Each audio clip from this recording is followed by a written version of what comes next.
കർണാടകയിൽ ലോറി മണ്ണിടിച്ചിൽപ്പെട്ട സംഭവം രാഷ്ട്രീയ ലാഭമാക്കി പിണറായി വിജയനെ വെളുപ്പിക്കാൻ ഇറങ്ങിയ CPM-കാരെ. ഒരു കുഞ്ഞ് നിപ്പ ബാധിച്ച് 10 ദിവസമായി ആശുപത്രിയിൽ കിടന്നു മരിച്ചു. മരുന്ന് ഓസ്ട്രേലിയയിൽ നിന്നും കൊണ്ടുവന്ന് അതിനെ രക്ഷിക്കാൻ കഴിഞ്ഞില്ല പിണറായി സർക്കാരിന്. പിന്നെ തിരുവനന്തപുരത്ത് തോട് വൃത്തിയാക്കിക്കൊണ്ടിരുന്ന ജോയിയെ കാണാതായപ്പോൾ റെയിൽവേയുടെ തലയിൽ ചാരി CPM. MP ശശി തരൂരിനും ചീത്തവിളി കേട്ടു.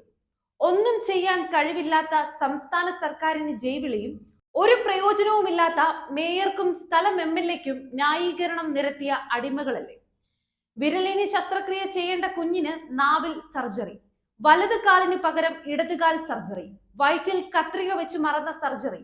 ഇവ നടന്നത് നമ്മുടെ നാട്ടിലെ സർക്കാർ ആശുപത്രികളിലാണ്. മെഡിക്കൽ കോളേജിലെ ലിഫ്റ്റിൽ രോഗി കുടുങ്ങിക്കിടന്നത് അറിഞ്ഞത് രണ്ടാം പക്കം. അതാണ് വികസനം. സർക്കാർ ആശുപത്രികളിൽ മരുന്നില്ലെന്ന് പറഞ്ഞാൽ പൊതിച്ചോറില്ലേ എന്ന് പറയുന്ന CPM നേതാക്കൾ. ഇവരാണ് കിട്ടിയ ഗ്യാപ്പിൽ പിണറായി വിജയനെ വെളുപ്പിക്കാൻ ഇറങ്ങിയത്. ഇത് മലയാളികളാണ്. ഒരാൾക്ക് ആപത്തെന്ന് കേട്ടാൽ ലോകത്തെവിടെയായാലും തോളോട് തോൾ ചേർന്ന് നിൽക്കുന്ന, സഹായിക്കുന്ന മലയാളികൾ.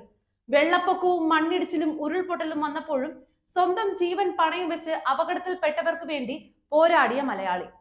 അപ്പോഴും CPM ചെയ്തത് ക്യാമ്പുകളിൽ നിന്ന് അരിയും സാധനങ്ങളും മോഷ്ടിക്കുകയും രക്ഷാപ്രവർത്തനം നടത്തിയ മോഡിഫൈഡ് വണ്ടികൾ റോഡിൽ ഇറക്കാൻ കഴിയാത്ത വിധം പെറ്റിയടി ആരംഭിക്കുകയുമാണ്. അല്ല, കേരളത്തിലെ ലക്ഷക്കണക്കിന് മനുഷ്യരുടെ ജീവന് ഭീഷണിയായി മുല്ലപ്പെരിയാർ ഡാം അപകടാവസ്ഥയിൽ തുടരുന്നു. എന്താണ് CPM സർക്കാർ ചെയ്തത്? തമിഴ്നാടിന്റെ കയ്യിൽ നിന്നും കോടികൾ വാങ്ങി പുതിയ ഡാമിന്റെ പണി ഇനിയും തുടരാൻ വൈകിപ്പിക്കുന്നതോ? മറുപടി പറഞ്ഞേ മതിയാവും.